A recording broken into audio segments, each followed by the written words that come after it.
The buzz of my phone shakes me out of my thoughts. Melanie's name flashing on the screen. The woman I once raised as my own daughter. I'm sorry. I never meant to hurt you. Still, I don't react. Just twist the gold band on my finger. A slow, deliberate motion. The faint scent of lilacs, her scent, lingers in the room.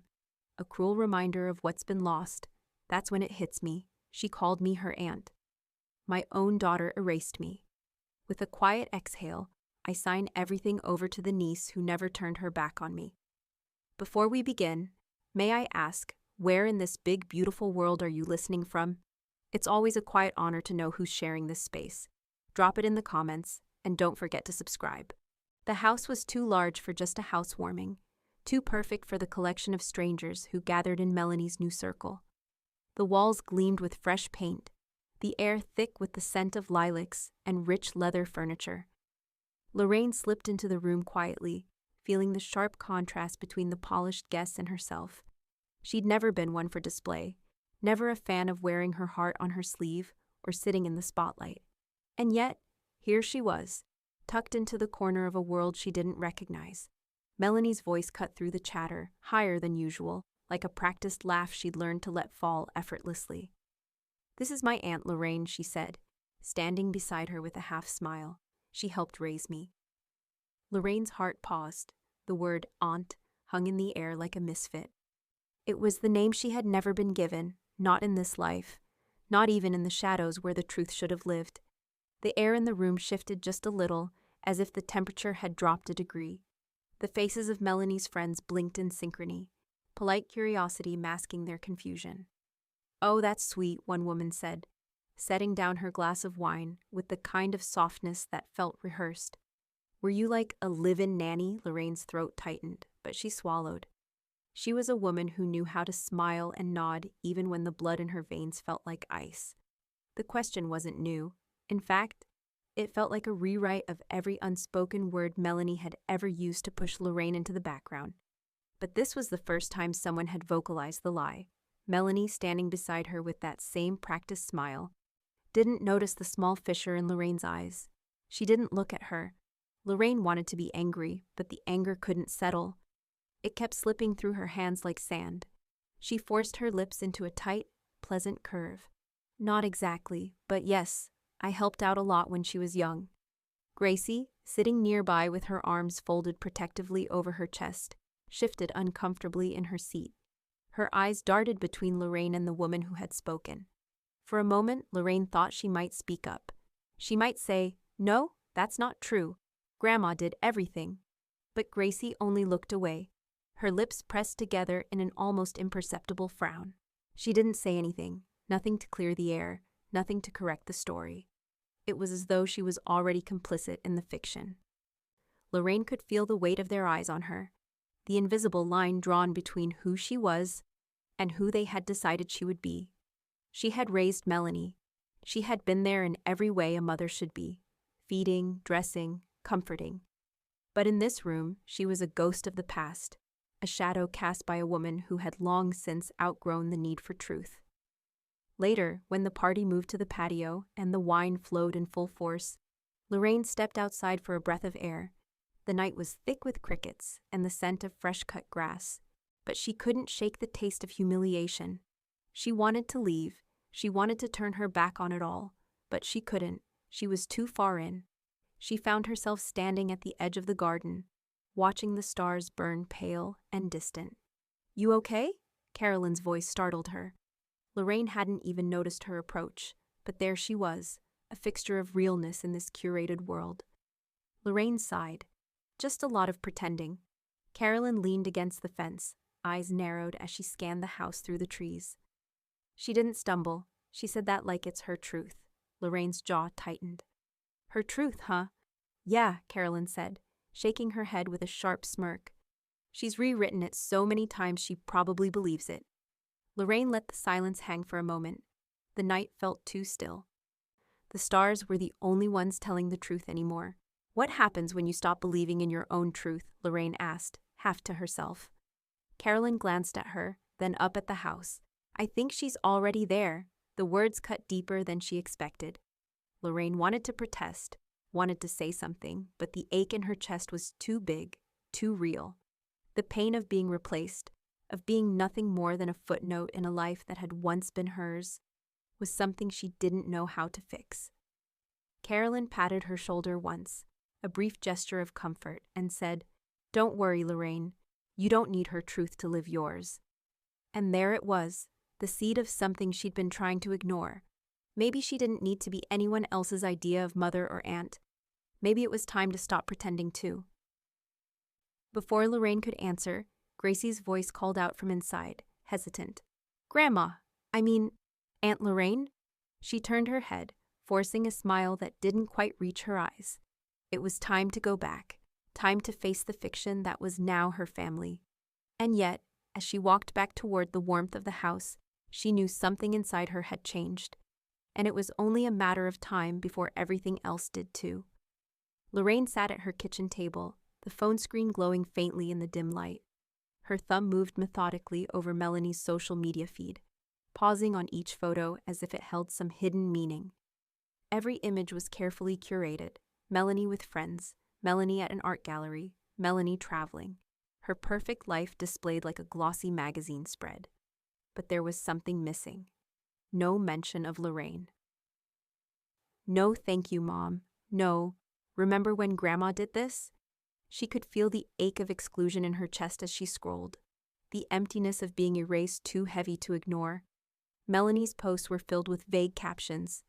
"Feeling blessed, grateful for the love in my life," but not a single word about the woman who had once given everything to raise her. One photo stopped Lorraine's finger mid-scroll. Melanie was smiling, standing with Gracie in front of a house they'd just bought.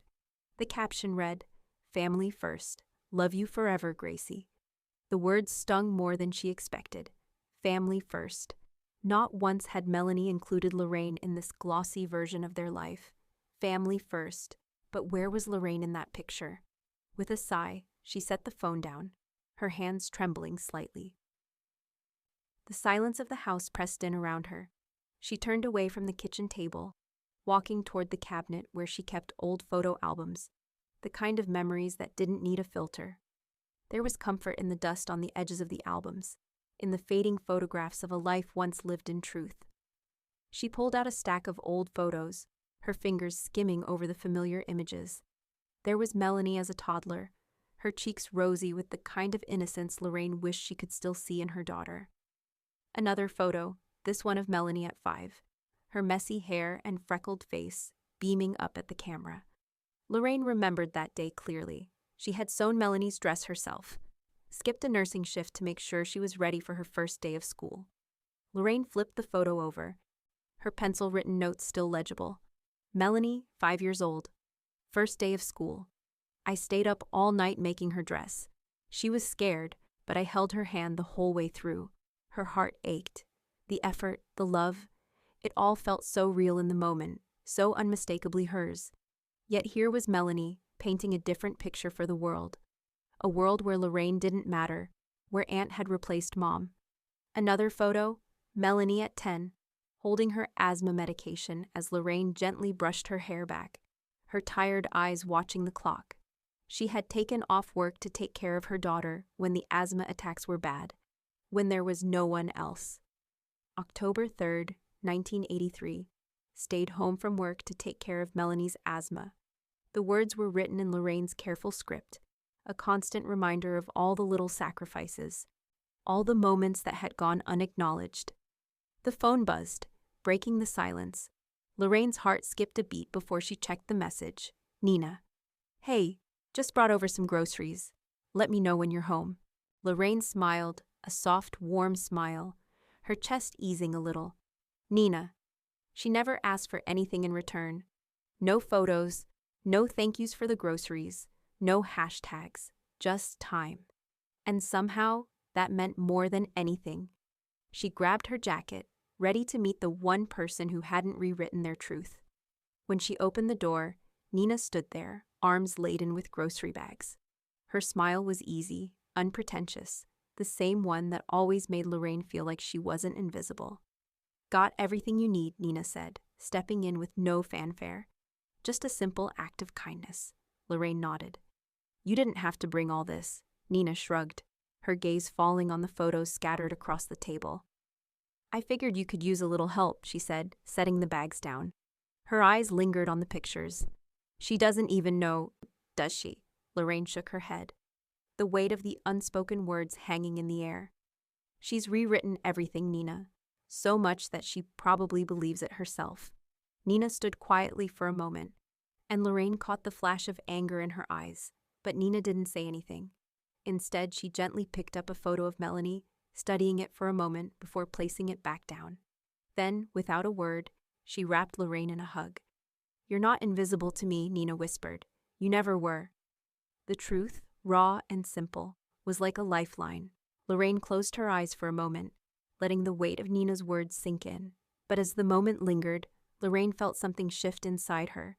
Maybe it was time to stop pretending too. Maybe it was time to stop fighting for a truth that didn't belong to her anymore.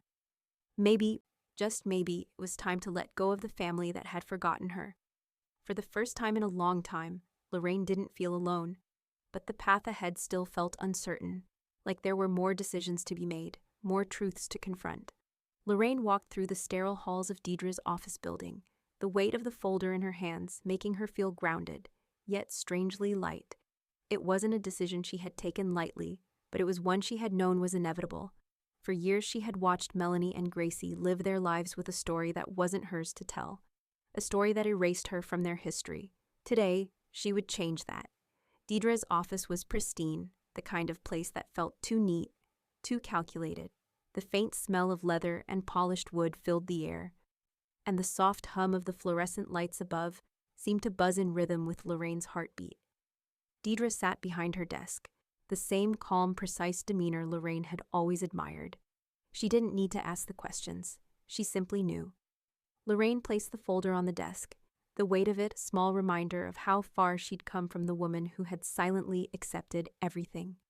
I want them removed, Lorraine said, her voice unwavering. Deidre glanced at the folder, then back at Lorraine, her brow lifting slightly. You mean Melanie and Gracie? Lorraine nodded. Entirely. Deidre's gaze softened, but only for a moment. It's legal. It's final. You're sure? Lorraine held her breath for a second, her thoughts briefly drifting to the years spent raising Melanie, the sacrifices, the love, the quiet moments when it had been just the two of them. But those moments felt like distant echoes now, drowned out by a story that wasn't hers.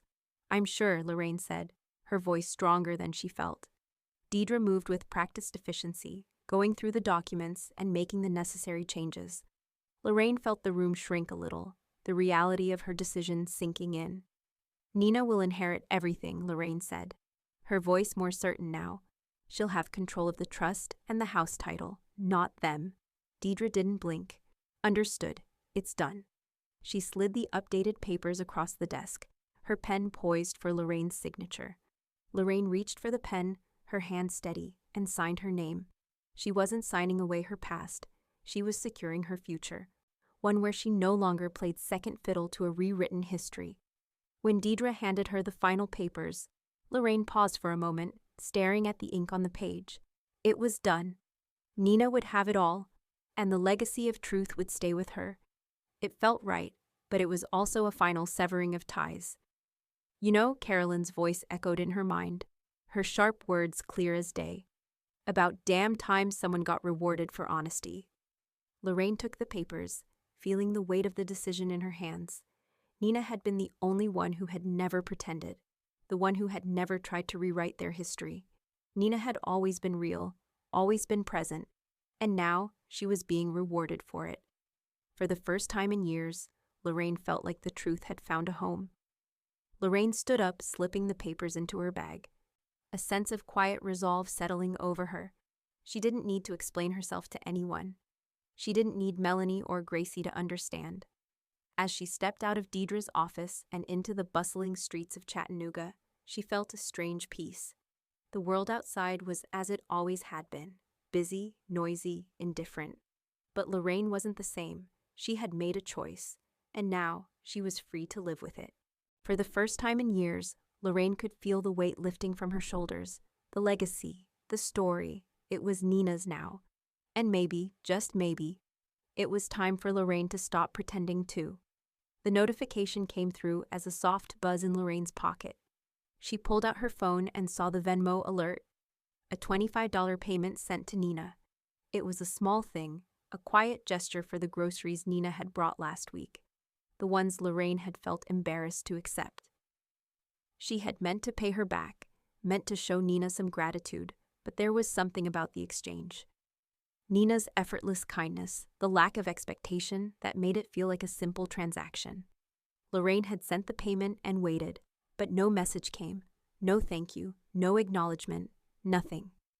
Lorraine stared at the screen, the emptiness of it settling in her chest like a weight. It wasn't the money that mattered, it was the silence. It felt like a silent agreement between them, an understanding that needed no words. Nina had done what she had always done, given without expecting anything in return. And yet Lorraine had never asked for much, just a little recognition, just the smallest sign that she wasn't invisible. She pushed the phone away and went into the living room, where Nina was sitting on the couch, laptop open, digitizing old family photos. They'd been working on it for weeks now, sorting through the tattered albums of their past, carefully scanning each image to preserve it for the future. Nina had insisted on doing it for Lorraine, just as she had insisted on so many things that felt like small acts of devotion. Nina looked up and smiled when Lorraine entered the room. "These captions are really something, huh?" she said, showing Lorraine a photo of Melanie as a child, a faded memory from a time when things had still been whole. The caption was simple, honest. Melanie, 4 years old. Laughing at the kitchen table while Lorraine tried to feed her mashed potatoes. Lorraine felt a pang in her chest, but she didn't flinch. She had no desire to lie about any of it anymore. "I like it," Lorraine said softly. "It's real." Nina smiled, her eyes warm. "Yeah, no pretending." Lorraine took a deep breath. "That's something I never got from them. No realness. Not from Melanie, not from Gracie. Just versions of me they could twist to fit their story." Nina closed the laptop gently. "You've earned the truth." But Lorraine's thoughts drifted again, and she pulled out her phone. She found Gracie's recent birthday post, a selfie with the caption, "OG Auntie, Family Love," and stared at it for a long moment. The smile on Gracie's face was bright, almost too bright, like it belonged to someone else. A small, quiet decision formed in Lorraine's mind, and she slid her finger over the screen, opening Gracie's contact. She paused. Then, with a finality that felt like cutting through the fog of years of waiting, Lorraine removed Gracie from her emergency contact list. The small action felt bigger than it was, like setting a boundary that she should have drawn long ago. Nina watched her, her face unreadable, and then without a word, she pulled Lorraine's phone over and showed her how to restrict who could see her posts on social media. The process was simple enough, just a few taps, a few slides, but for Lorraine, it was an act of control, of reclaiming her space. She did the same on her own account, restricting Gracie, Melanie, everyone who had never seen her for what she was. She had given them so much, and it had always been returned with silence, or worse, with distance. Now it was time for her to step away too. Later, when Nina left, Lorraine sat alone in her living room, holding a piece of paper. It was the draft of her obituary, the one she had kept on her desk for years, half finished. She had always meant to revise it, to add the bits about her daughter and granddaughter, about the life she had raised them for. But as she looked at it now, with everything in front of her, she knew what she had to do. No daughter, no granddaughter, just a life lived, a truth told. She picked up the pen, the end of the sentence staring her in the face, and wrote one final note. She wasn't living to be remembered by them. She was living for herself. Her story would belong to Nina, and nothing would take that away. The pen hovered over the paper for a long time. Then she wrote, "Lorraine Pierce, mother to none but herself, grandmother to none but her truth." The invitation had been casual, like all of Melanie's invitations, the kind that was extended with the practiced ease of someone who knew how to manipulate every social situation. "Just a little brunch with some clients," Melanie had said. "You'll be out of sight, Lorraine. Don't worry about it. Lorraine knew what that meant. She had spent enough years in Melanie's orbit to understand that her presence was a liability in certain circles, especially now.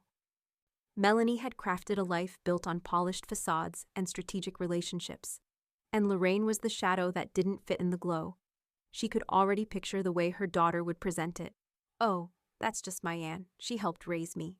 She had done it before, many times, the words so smooth, so rehearsed. The more Lorraine thought about it, the less she felt like she could stand the thought of pretending. The less she felt like she could accept the role Melanie was so desperate for her to play. She wasn't an aunt. She wasn't a bystander. She was the one who had sacrificed everything to raise Melanie. And she was still being treated like a relic. When the morning of the brunch came, Melanie gave Lorraine one last insistent instruction. "Stay out of sight," she said, her voice soft and breezy, as though this were nothing but routine. "It's just how Southern charm works," Melanie had added, an empty excuse that lingered in the air, cold and unspoken. Lorraine stood at the door of her bedroom, the suitcase in her hand. It was a small, practical one, just enough to hold a few clothes for the weekend. She knew she couldn't stay. Not today. Not like this. She had been pushed to the edges for too long. Her value had been erased too many times for her to sit quietly and accept another round of invisibility. She packed quickly, the familiar motion of folding clothes no longer soothing, but almost defiant. She wasn't angry, not exactly, but she was tired. Tired of pretending she didn't matter. Tired of being placed in the background. Tired of Melanie's expectations.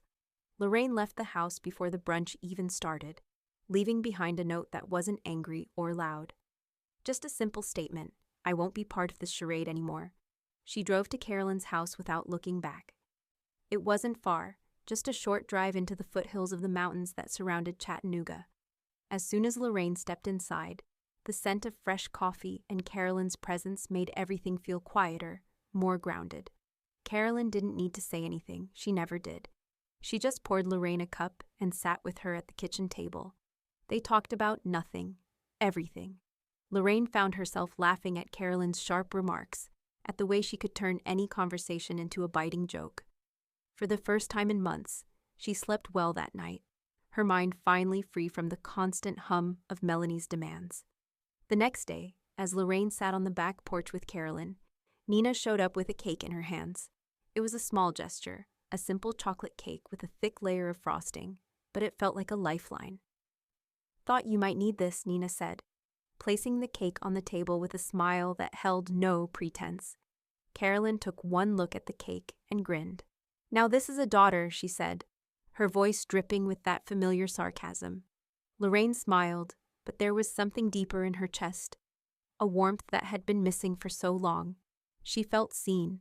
She felt valued. For the first time in a long time, she wasn't the one who had to make everything work. The next day, Deidre called.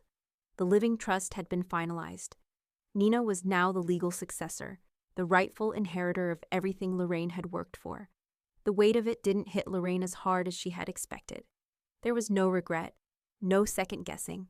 She was letting go, and in return, Nina was gaining control of the legacy Lorraine had never been allowed to claim. Lorraine stared out at the mountains beyond Carolyn's porch, the vastness of the sky above her. There was no more pretending, no more living in the shadows of people who couldn't see her for what she was. She was stepping into a new life now, a life where her story was hers to tell. And as she sat there, the small cake between them, it felt like the first piece of something real. The invitation had come a few days after Lorraine left for Carolyn's. Gracie's graduation ceremony, Melanie had texted, with a bright and cheery tone that felt so out of place after everything that had happened. It was an attempt at normalcy, but for Lorraine, it felt more like a formality than an invitation. The words "you have to be there, Mom" echoed in her mind, but they had no real weight anymore. Not since everything had been rewritten. The invitation wasn't for Lorraine, it was for an idea, a version of her that had been crafted to fit into the mold Melanie wanted for her life. Lorraine stared at the message on her phone for a long time. A simple request, nothing more, but the weight of it was unbearable. The discomfort that had grown in her chest over the years wasn't gone. It had only deepened. She had been there for every milestone, every scraped knee, every late-night homework session. And yet, in moments like this, the one place she had earned, the seat at her own daughter's life, was given away with such ease. She set the phone down and walked over to the desk, where a piece of stationery waited. It was the same kind of paper she had always used for important matters, neat, elegant, but purposeful. A letter, short and polite, but final. She wouldn't go. It was time to close that door. Dear Gracie, I hope you're well. I'm writing to let you know that I won't be attending your graduation ceremony. I've been thinking a lot about how things have unfolded, and I want to respect your moment. It's a new chapter, and I'll be cheering you on in my own way, quietly, from afar. I wish you all the best in your journey ahead. With love, Lorraine. She signed it and placed it in an envelope, the ink of her pen still fresh. For a long time, Lorraine had lived with a sense of obligation, the constant pressure to be present, to force herself into the spaces they had carved out for her. But no more. This was her choice now. Carolyn, sitting at the kitchen table with a cup of coffee, raised an eyebrow when Lorraine came into the room holding the letter. You sure about this? She asked. Her voice soft but knowing. Lorraine nodded, folding the letter carefully. I'm not punishing her. I'm choosing peace. Carolyn studied her for a moment, then gave a small, knowing smile. Well, you've earned it. Lorraine slipped the letter into her bag, her heart a little lighter. This wasn't a punishment, it was simply stepping back, from the chaos, from the expectations, from the years of silencing herself. A few days later, Lorraine made another choice, one that felt just as necessary. She sent an anonymous donation to a local nursing fund in Gracie's name. No fanfare, no note, just a quiet act of goodwill that didn't need to be recognized, just something that felt right. Nina, who had stayed with Lorraine throughout the week, caught her just as she was closing the donation envelope. You're too good sometimes, she said softly, watching Lorraine tuck the check into the envelope. Lorraine smiled faintly. No, I'm just closing the door gently. Later that day, when Lorraine checked her phone, a notification flashed across the screen. Melanie had posted a picture from Gracie's graduation. She was standing proudly in her cap and gown, beaming at the camera with Gracie beside her. The caption read, Couldn't be prouder of you, Gracie. You've made us all so proud. Lorraine stared at the image for a long moment. The photograph was full of light, full of the kind of love that Lorraine had once believed was real. And yet, there she was, unseen, unmentioned, as if she had never been part of the story at all. She felt the familiar pang of emptiness in her chest, but this time, it wasn't as sharp. It was just the quiet ache of a truth long buried, a truth she no longer needed to chase. The seat had never been saved for her, and now she had stopped waiting for it. Lorraine placed the phone down and looked out the window. The sun was setting, casting the sky in shades of gold and pink. There was peace in this new chapter, in the quiet realization that she no longer had to force herself into spaces where she wasn't wanted. For the first time, she didn't feel like she had to apologize for it. She wasn't invisible anymore. She was free. The first crack in Melanie's calm came when a coworker mentioned Lorraine's house in passing. Melanie had been at lunch, the usual chatter filling the air when the comment was made. It seemed innocent enough at first, a remark that might have slipped unnoticed, but it stuck with Melanie. The coworker mentioned seeing Lorraine's property in the public trust filings, and the words echoed in Melanie's mind long after the conversation had moved on. That's strange, the coworker had said. I thought everything was supposed to go to you. Melanie paused mid-bite, her fork hovering in the air. Lorraine's house in the trust? She hadn't been expecting that, and the seed of doubt began to take root. The more she thought about it, the angrier she became. She hadn't heard a word about this change. If Lorraine had made any new decisions, it should have been discussed, shouldn't it? She left work early that day, feeling something sour building in her stomach. Lorraine had always been difficult to deal with, but this was different. Melanie had assumed that when the time came, the inheritance would be rightfully hers and Gracie's. The trust had always been a given, something they both depended on. That evening, Melanie called Deidre's office. She was already fuming when the receptionist picked up. Deidre Alston's office, the voice said. I need to speak with her, Melanie demanded. This is Melanie Pierce. My mother's estate is being messed with, and I need to know what's going on. Why is my mother's house listed in public filings? What's happening with the trust? The receptionist, unfazed, replied, I'm sorry, Ms. Pierce, but we cannot disclose that information without proper authorization. Melanie's temper flared. I'm her daughter, she snapped. You can't just make changes like that without telling me. I need to know what's going on right now. There was a brief silence. As I mentioned, we cannot provide those details without consent. You'll need to speak to Ms. Alston directly. Melanie's frustration boiled over. Fine, she spat, slamming down the phone with an audible click. She paced around the house for hours, wondering if it was a mistake, some clerical error. But as the days passed, she became more convinced that Lorraine had done this on purpose. She was erasing them from everything, and that couldn't be allowed. Melanie's messages to Deidre grew more desperate, filled with accusations and anger. You can't just erase us from everything, she screamed into the voicemail. You're not going to steal my inheritance from me. This isn't how it's supposed to go. Lorraine kept every single one of those messages, watching them pile up on her phone. Part of her wanted to delete them, to pretend they never happened. But another part of her, something quieter, something final, knew they might matter one day. Nina, sitting with Lorraine a few days later, picked up on the quiet tension in the room as Lorraine replayed one of the voicemails. You're too good sometimes, Nina murmured after a while. Lorraine shook her head, her voice steady. No, I'm just closing the door gently. Lorraine knew that nothing would change now. The decisions had been made. The path was clear. She would not be part of Melanie's world anymore. Later that day, Nina updated the property insurance. Her name was now officially on the policy. Lorraine didn't need to ask why. It was just one more way of taking ownership of her future, of her legacy. No longer would Melanie control the story, the inheritance, or the decisions that were hers to make. Lorraine looked out the window, the quiet hum of the world outside a stark contrast to the chaos that had just unfolded. The weight of it all still lingered, but it was different now. Her story was being written by her, and no one could take that away. For the first time in years, Lorraine felt the sting of betrayal start to fade. She was free. The post appeared on Lorraine's feed, like a quiet storm she wasn't prepared for.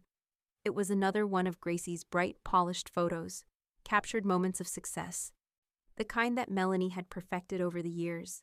Lorraine paused, eyes narrowing as she read the caption. Proud to be raising the next generation of strong women. The legacy continues. Lorraine froze. The legacy continues. The words hit her like a slap, not because they were untrue, but because they were half-truths. The legacy she had built with every sacrifice, every late-night shift as a nurse, every moment of her life poured into raising Melanie, none of that was mentioned. In its place, there was this, a version of a family she no longer recognized, a sanitized picture of success that pushed her out of the frame. She snapped a screenshot of the post, her fingers trembling. It wasn't anger she felt, not exactly, but the ache of betrayal that had settled quietly in her chest for years. She couldn't look away from the words, "The legacy continues." It felt like a claim to something that had been hers, something she had fought for, and now it was being rewritten. Lorraine sent the screenshot to Carolyn, knowing that her friend would see the same thing. What Melanie had done, what she had become. A few seconds passed, and Carolyn's reply came, blunt as ever. You raised her, all right. Then she resold the story. Lorraine stared at the message. It wasn't the first time Carolyn had pointed out Melanie's tendency to rewrite history. But somehow, seeing it in black and white felt like a breaking point. Lorraine had spent her whole life making sure Melanie had everything she needed, only to find herself erased from the story. But maybe that was what needed to happen. Maybe it was time to stop fighting for a place in Melanie's world, a world that had long since moved on without her. A few days later, Lorraine walked into the local history museum, holding a small box of nursing journals. Each one was a piece of her past, a record of her years as a nurse, the long hours spent caring for patients who never saw the cost of her dedication. She had never shared the journals with anyone before, never felt the need to boast. But today, they felt important. They were a part of her legacy, one that couldn't be rewritten or erased by anyone else. The curator, a woman who had worked at the museum for years, accepted the box with quiet respect. Are you sure? She asked. scanning the contents. "These are incredible," Lorraine nodded. "I think it's time someone remembers me for the work I did." Her story was added to the museum's exhibit on local healthcare heroes, a part of history that would be preserved for future generations. The truth of her life, the one she had lived, was no longer up for debate. It was recorded in black and white, for everyone to see, and for once, it wasn't buried behind someone else's narrative. At the exhibit's opening, Lorraine stood in front of her section of the display, reading the plaque that detailed her years of service. She was no longer a forgotten figure in the background. Her contributions were acknowledged, remembered, and standing beside her, Nina wiped a tear from her eye as she read the words. Lorraine smiled softly, watching Nina. "It's nice to be remembered while you're still alive," she said, her voice quiet but filled with meaning. Nina nodded, her voice choked. "You deserve this, all of it." For the first time in a long while, Lorraine felt like her story was her own, no longer hidden in the shadows, no longer erased. She wasn't just a footnote in someone else's life. She had her place, and this time, no one could take it away from her. The knock on the door was soft, tentative, like Gracie wasn't sure if she had the right to be here. Lorraine didn't move immediately, letting the quiet linger for a moment longer. She had felt this coming, had known it was only a matter of time before Gracie showed up. When she opened the door, Gracie was standing there, shoulders hunched, eyes downcast. The awkwardness in the air felt thick, like a weight that neither of them knew how to lift. "I'm sorry about everything," Gracie said, her voice cracking, barely above a whisper. Lorraine didn't rush to fill the silence. She waited, her hand still on the doorframe, the stillness of the room filling the space between them. Lorraine's eyes were steady, but the question came out before she could stop it. "Are you sorry for the lie, or are you sorry it cost you something?" Gracie flinched at the question, her gaze dropping to the floor as if she could hide from it. She didn't answer immediately, and Lorraine didn't push. She had learned over the years that silence often spoke louder than words, that some things couldn't be rushed. Gracie shifted uncomfortably, her hands fidgeting with the sleeve of her jacket. Finally she spoke, but the words were quiet, uncertain. "I don't know, I guess both." Lorraine took a slow breath, walking into the kitchen to prepare her tea. The kettle whistled softly, and she poured the hot water into a mug, the ritual calming her as much as it always had. Gracie didn't follow her immediately, and for that, Lorraine was grateful. There were things that needed to be said, but it couldn't happen too quickly.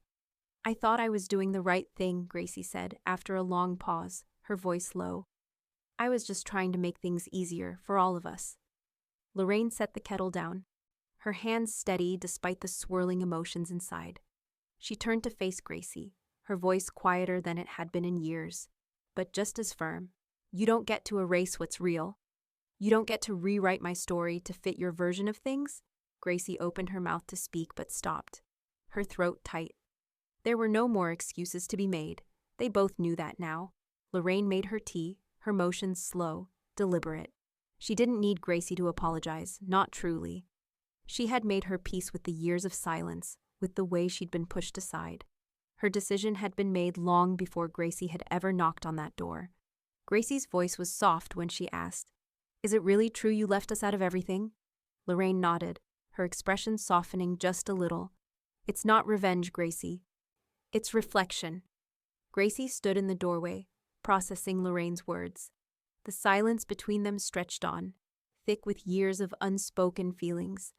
Lorraine didn't move, didn't rush to fill the silence with words that weren't necessary. They had both said enough. "I'll be in the living room," Lorraine said, her voice calm. Gracie didn't respond, but Lorraine didn't expect her to. The weight of the moment had passed, and in its place was something new, something softer but just as final. Gracie lingered for a moment longer, but Lorraine was already walking away, back into the living room where she could finally breathe. For the first time in a long time, she felt the quiet relief of having made a choice, of no longer waiting for things that would never come. The door had been closed gently, but it had been closed all the same. The first voicemail came early, as it always did. A simple, frantic message from Melanie. "Mom, we need to talk. This is serious. Call me back, please." Lorraine sat with the phone in her hands, the message playing through the speakers. It wasn't the first time Melanie had demanded her attention, and it wouldn't be the last. But this time, Lorraine didn't feel the pull of obligation. She didn't feel the need to fix anything, to step into a role she had long outgrown. The weight of it all was still there, but it wasn't enough to force her into compliance. The next day there were 2 more messages, and then 3 the following day. Each one grew more frantic, more desperate. "Mom, you have to pick up. You can't just ignore this. Please, call me back." The urgency in Melanie's voice was unmistakable, but Lorraine didn't return the call. Her finger hovered over the screen. She could feel the tension, the pull of responsibility that had always kept her tethered. But this time, it was different. She was tired of playing the game, of responding to the demands of a world that had always taken from her. Lorraine made a choice then. With a slow, deliberate movement, she tapped the screen. Blocked. The silence that followed felt strange, but comforting. A quietness that had been missing for far too long. The sound of the messages piling up no longer pierced the air. Lorraine sank into the chair, her thoughts calm. Her body relaxed in a way it hadn't been in years. She had done what she needed to do. She had closed the door. Later that week, Carolyn arrived with a dogwood tree in tow, its branches bare but sturdy. Lorraine watched as Carolyn set it down in the backyard. A gesture of growth, of permanence, after so many years of things left unsettled. "A tree," Carolyn said with a grin. "Something that will stay, no matter what." Lorraine smiled. "It's perfect." They planted it together under the wide oak tree in the backyard, the soil rich with years of memories. Lorraine stood back, her heart light as the last of the roots were tucked into the earth. This was her choice now. This was her legacy, one that couldn't be rewritten. A few hours later, Nina arrived, her laptop in hand. She had been working on something important, an archive of Lorraine's history. Family photos, old journals, and all the things that had once felt buried were now being brought to light in a way Melanie would never see. Nina showed Lorraine the digital archive, her face glowing with pride. The pictures filled the screen. The stories told in each caption, each word. Lorraine Pierce, a nurse who gave everything to this community. A mother, a grandmother, a woman who left a mark on the world around her. "This is your story," Nina said, her voice thick with emotion. "It's the truth." Lorraine nodded, a small smile tugging at her lips. For the first time, she felt seen, heard, not by Melanie, but by the people who mattered. She didn't need the world to validate her. She didn't need the applause. As Nina closed the laptop, Lorraine's phone buzzed again. A message from an unknown number. She didn't check it. She didn't need to. She had made her decision. A local podcast had contacted her, asking for an interview about her life, her legacy. The invitation was kind, but it felt like one more way to be validated by others. Lorraine thought about it for a moment, then deleted the message. "I don't want applause," she said softly to Nina, the words carrying a weight of finality. Just peace. For the first time in years, Lorraine felt the quiet hum of contentment. She had nothing left to prove. No more calls to return. No more stories to rewrite. Her truth was enough. The day Nina signed the trust papers, it was almost too quiet. The room felt still, heavy with the finality of it all. Lorraine sat beside her, watching as Nina's hand hovered over the documents. This was the moment when everything changed. The moment her house, her life, her legacy would officially pass into Nina's hands. Nina took a breath, steadying herself before signing her name. The pen moved fluidly, each stroke final. Lorraine's eyes didn't leave Nina's hand, the weight of the transfer settling over them both. When Nina looked up, her eyes were steady, and she gave Lorraine a small nod. "You're sure about this?" Lorraine asked softly, though she already knew the answer. Nina didn't hesitate. "I'm sure." Lorraine smiled faintly. She didn't need to question it anymore. Nina had always been the one who understood, the one who never tried to rewrite history or pretend. The last of the paperwork was signed, and Lorraine felt a strange kind of peace. For the first time in a long time, the future felt in the right hands. Later, Lorraine turned to her own stack of papers, her fingers skimming over her funeral plans.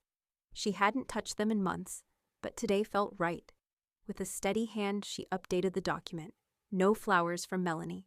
A small thing, perhaps, but it felt like an act of control, a small way to separate herself from the history Melanie had tried to write. A few minutes later, the doorbell rang.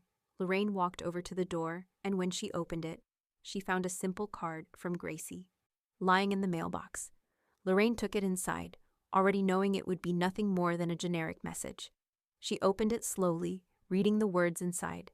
"Thinking of you." It was unsigned.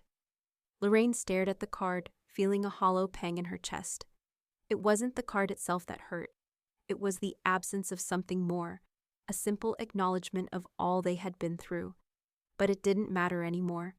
She had already made her peace with Gracie's absence, with the emptiness that came from being erased from her own family's narrative. Later, Nina entered the room, looking over Lorraine's shoulder at the card. "I know it's hard," she said softly, her voice carrying a quiet understanding. Lorraine nodded, a small sigh escaping her lips. "I'm learning not to need it." A few hours later, Carolyn arrived. She carried with her a small dogwood tree, its branches bare but sturdy. Lorraine smiled as Carolyn set it down in the backyard. "Thought you might like it," Carolyn said. "Something to plant, something that stays." Lorraine smiled, the weight of it settling over her. "It's perfect." Together, they planted the tree under the wide oak tree in the backyard. As they worked, the evening light softened, filling the yard with a quiet glow. Lorraine stood back when it was done, watching the small tree stand tall. It was a symbol of permanence in a life that had been anything but. For the first time in a long time, Lorraine felt the strength in the roots, in the deep connection to the earth beneath her. Later, as the day wound down, Nina showed Lorraine a project she had been working on, an archive of family photos, journals, and documents. She had painstakingly scanned each one, preserving the memories that Lorraine had quietly carried for years. "This is your story," Nina said, her voice thick with emotion, "the truth." Lorraine looked at the images, her life, untold by anyone else, but now shared with those who mattered. There was no rewriting it. It was simply the truth. And as the evening ended, Lorraine felt something settle deep inside her. She wasn't waiting for anyone's approval anymore. She had made her choices, and this time, they were hers to keep. The air in the room felt heavy, weighted with the silence that had been growing for weeks. Lorraine stood at her desk, sorting through the last of her belongings, those quiet, intimate pieces of her life that no one else had ever really understood. There was a box in front of her, plain and unremarkable. Except for the label she had written in bold, deliberate letters, "For Nina only." Her fingers hesitated over the items she was about to place inside. These were not things for anyone but Nina, things that carried the weight of a history only she truly knew. Her life, lived for decades in the quiet folds of love and sacrifice, was now being tucked away, preserved for the one person who had always seen her. Lorraine picked up the small pair of baby shoes, soft leather, scuffed at the toes from years of use. She remembered those days clearly, even though they felt like they belonged to someone else. The hours she had spent rocking Melanie to sleep, the first steps she had cheered on, the quiet nights when it had just been the two of them, Lorraine and the little girl she had raised. But it was time to let go of those memories, to pass them on to the next generation. With a final glance, she set the shoes into the box, the memory of Melanie's small, trembling steps now sealed away. Next came the black and white photos, faded edges and curling corners, capturing moments that had been frozen in time. Some were of Melanie, others of herself and Carolyn, their youth still evident even in the grainy shots. She didn't linger over these. They weren't for reflection, they were just pieces of history. Lorraine slid them into the box, each photo feeling like a testament to lives lived, sometimes with joy, other times with sorrow. The last item she picked up was her original marriage certificate. Lorraine paused for a long moment, her fingers tracing the delicate paper. The ink had faded with time, but it still held the promises, the beginnings of what had been, a life she had believed in once. She slipped the certificate into the box without a word, without a second thought. It was part of the past, and now it was time for it to stay there. Then Lorraine reached for the sealed envelope, its contents simple and clear. She knew exactly what it was, an unread letter for Melanie, one she had never sent. She had written it years ago, but the words had never found their way to her daughter. The letter had stayed hidden, unopened and unsigned, just like the relationship between them. Lorraine held the envelope for a moment, the weight of it pressing in. Some words, she thought, only sting. Let silence speak louder. The letter remained in her hands, unsent, its purpose already fulfilled, by her decision to leave it behind. Without a second thought, Lorraine placed the envelope in the box, her resolve unwavering. The past was sealed in that small container. The past could not be rewritten, nor could it be relived. It simply existed, unopened, unchanged. She closed the box, the finality of it settling deep inside her. It was done. Carolyn arrived as Lorraine was finishing, setting a fresh cup of tea on the table. Lorraine stood there, the box now resting in front of her, the truth of everything finally settled. Carolyn glanced at the box, then at Lorraine. "You're not going to open it again, are you?" Lorraine shook her head slowly, a soft smile playing on her lips. "No. Some things are better left as they are." Carolyn leaned over and placed a sticky note on the top of the box. It read, "Some people wait too long to be decent." Lorraine's smile deepened. That's one way of saying it. Nina arrived later that afternoon, her expression soft, her eyes scanning the box before turning to Lorraine. "What's this?" she asked, her voice low. Lorraine looked at her, her heart lighter than it had been in years. "A box for you. Everything that mattered." Nina nodded and picked it up, carrying it with care. She knew the significance, just as Lorraine knew Nina would understand what it meant to let go. Lorraine watched as Nina walked toward the fireproof safe, the box carefully placed inside. She didn't need to say anything more. Everything that had been said, everything that had been done, was enough. This, the truth of her life, was what would endure. The door clicked shut with a soft finality, and Lorraine breathed out, the quiet peace of it settling over her. Some things are left unsaid. Some things are left sealed. But at last, the past was truly behind her. Lorraine sat in the doctor's office, the sterile room surrounding her like a distant echo. She had been here countless times, but today felt different. Today there would be no more treatments, no more fighting against what was inevitable. The doctor's voice was calm, but there was a hesitation there as he delivered the diagnosis. "Ms. Pierce, you have congestive heart failure." She nodded slowly, the words not surprising. She'd felt the weariness creeping in for months, the slow decline of her body, the exhaustion she could never shake. It was a relief in some ways, to finally know what had been quietly consuming her. He continued, speaking of medications, interventions, surgeries, suggestions meant to extend life, but they all felt like distant concepts. Lorraine had long ago stopped seeking to prolong what had already run its course. "I won't be doing any major interventions," she said, her voice steady, though her hands trembled slightly. "I've lived a full life." Marjorie stood in the entryway, her coat heavy over her shoulders, the heart monitor in her purse a constant reminder of what waited for her. The clock on the wall ticked 1:30 p.m. She glanced out the window toward the driveway, empty, no sign of Leah or John. She dialed Leah's number, the phone ringing endlessly. Voicemail. Marjorie exhaled sharply, then tried John. His voice was casual, almost dismissive. Something came up. "We'll reschedule." "Sorry about that." Marjorie stared at the phone in her hand, her fingers numb from holding it too tightly. She knew better than to expect more. There'd always been a certain distance between her and them, an invisible barrier that had grown thicker over the years. Now it was a chasm. With a sigh, she reached out to Missy. "Can you take me to the cardiologist? I can't miss this." A response came quickly. "On my way." Missy arrived just minutes later, walking up with her usual brisk pace. No questions, just the understanding that it was time to go. Marjorie grabbed her purse, sliding the monitor inside, and followed Missy to the car. The drive felt too quiet, the soft hum of the engine making the seconds stretch into minutes. Marjorie's thoughts wandered. Her heart beat steadily beneath her chest, a constant reminder of what was slipping away, what had been taken piece by piece over the years. When they arrived, Marjorie was already feeling the pinch of time. The receptionist, glancing between her watch and the clock, greeted her with an uncomfortable smile. "We're cutting it close," she said. But Missy was already stepping in, smoothing over the tension.